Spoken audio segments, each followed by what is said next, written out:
1839 की गर्मियां अभी शुरू हुई थी। महारानी विक्टोरिया को खबर मिली कि एक नई किताब छपने वाली है जिसमें भारत की कहानी है। विक्टोरिया हमेशा से अपने बड़े से साम्राज्य के हर कोने के बारे में जानने के लिए बेताब रहती थीं। इस बार भी वही हुआ। किताब के बारे में पूछने के लिए पब्लिशर को तुरंत बुलवाया गया। पब्लिशर ने भी जल्दी से महारानी के सामने किताब के पहले 2 चैप्टर्स रख दिए। सिर्फ 2 चैप्टर्स पढ़ते ही महारानी के होश उड़ जाते हैं, क्योंकि इसमें कहानी थी ठगों की। वो ठग्स जिन्होंने ना सिर्फ आम भारतीयों को बल्कि अंग्रेजी हुकूमत के भी नाक में दम कर रखा था।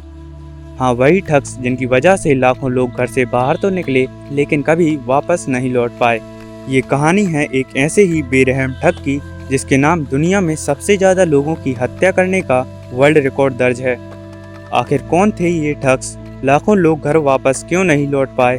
ब्रिटिशर्स ने ऐसे दरिंदों का सामना कैसे किया, और वो भी तब जब इनके बारे में वो कुछ भी नहीं जानते थे? ये सब जानेंगे आज की इस वीडियो में।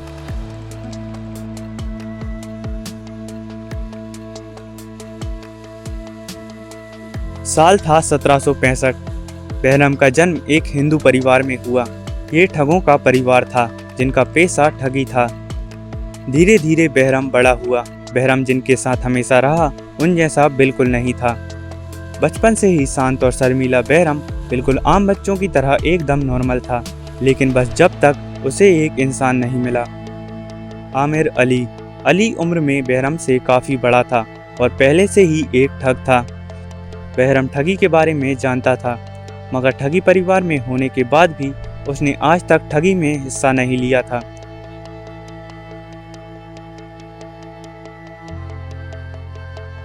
आमिर अली बहरम को अपने साथ जंगल ले जाता है और अपने गिरोह से मिलवाता है। बहरम पहले कुछ दिन बस चीज़ें देखता और ऑब्जर्व करता है। ठग्स कैसे काम करते हैं, कैसे लोगों का भरोसा जीतते हैं और फिर कैसे उन्हें शिकार बनाते हैं। यही करते करते कुछ दिन और निकलते हैं और आखिर वो दिन आ ही जाता है जिसका बहरम को बेसब्री से इंतज़ार था। ये उसकी अंतिम परीक्षा थी। आज बहरम को अपने आप को साबित करना है। आधी रात जंगल के बीच माँ काली की मूर्ति के पास 40 ठग्स घेरा बनाकर खड़े हुए हैं। सरदार और बहरम मूर्ति के सामने खड़े हैं। सरदार बहरम को एक पीला कपड़ा थमाता है और मंत्र पढ़ना शुरू करता है। 2 ठग एक बंधे हुए आदमी को घसीट कर लाते हैं और बहरम के सामने लाकर छोड़ देते हैं। अब बहरम की बारी थी अपने आप को साबित करने की। बहरम गले में कपड़ा लपेटता है। पहली बार किसी को मारने की वजह से उसके हाथ कांप रहे हैं, दिल तेजी से धड़क रहा है।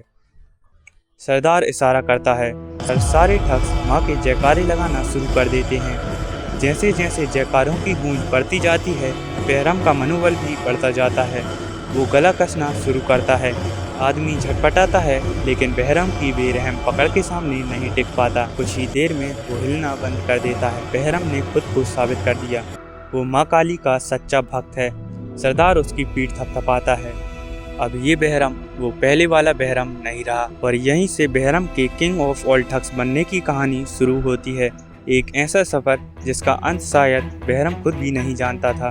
बहरम की ट्रेनिंग शुरू होती है। पहले उसे सिखाया जाता है कि जल्दी से लोगों का ट्रस्ट कैसे जीतना है, उनसे दोस्ती कैसे करनी है और सही तरीके से गला कैसे कसना है। बहरम हर रोज़ घंटों तक ये सब देखता और प्रैक्टिस करता। माँ काली के प्रति उसकी भक्ति और ठगी के प्रति ऐसे जुनून को देखकर उसका दर्जा ग्रुप में बढ़ने लगता है। एक दिन ऐसे ही प्रैक्टिस के दौरान बहरम को एक ब्रिलियंट आइडिया आता है कि अगर रुमाल में एक सिक्का फंसा दिया जाए और फिर गला कसा जाए तो आदमी के गले की हड्डी टूट जाएगी और वो सिर्फ 10 सेकंड में मर जाएगा। बहरम ने इसको डमीज पर टेस्ट किया और फिर सरदार को दिखाया।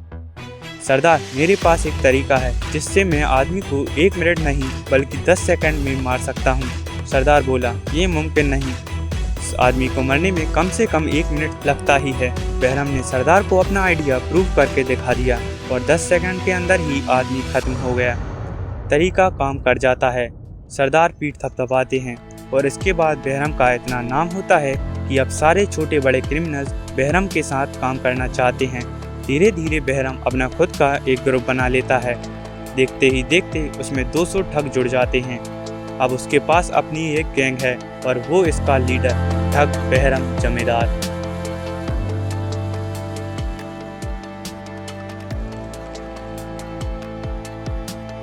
उस समय भारत में अलग अलग कई ठगी गैंग थीं जो कभी कभी साथ काम करती और ज़्यादातर अकेले।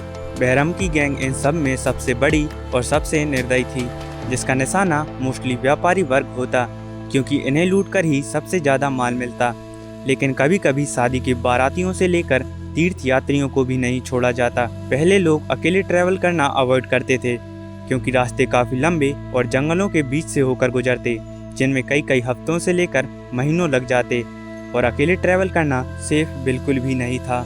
जहाँ भी जाना होता ग्रुप्स में जाया जाता, जिसे काफिला कहा जाता है। ठग काफिलों पर कभी भी सीधा अटैक नहीं करते थे, वो काफ़ी चालाक थे।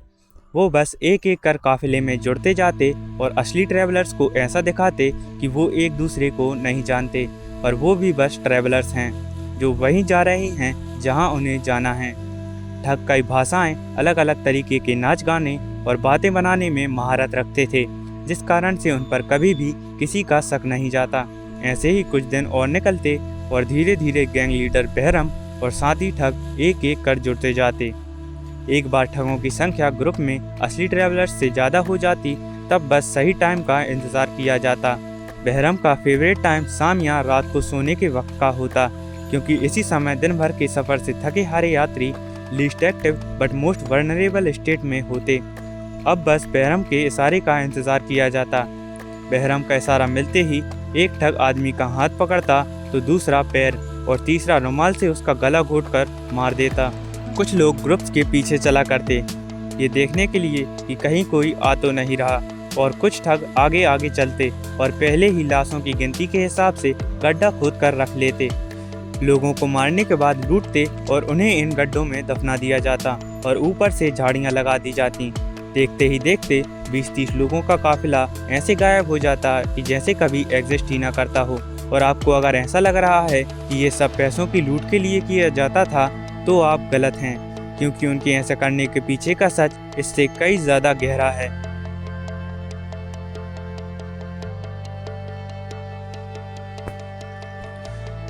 बहरम और उसकी ठगी गैंग कुछ महीनों में ही सैकड़ों आदमियों को मौत के घाट उतार दिया करती, और ऐसा ही हाल और भी ठगी गैंग्स का था। हर साल हजारों निर्दोष इनका शिकार बनकर मारे जाते, लेकिन ठगों के हिसाब से वो इसमें कुछ भी गलत नहीं कर रहे हैं। वो अपने आप को माँ काली का भक्त मानते, लोगों की हत्या करने को माँ की आराधना और पैसे लूटने को उनकी मेहनत का फल मानते। ठगों के अनुसार उनका जन्म माँ काली की पसीने की बूंदों से हुआ है, और माँ ने ही उन्हें ये ड्यूटी दी है उनके ऐसा करने के कारण ही इस दुनिया में अच्छाई और बुराई का संतुलन बना रहता है। और अगर वो ऐसा नहीं कर पाए तो माता क्रोधित हो जाएंगी और इस पूरी दुनिया को नष्ट कर देंगी।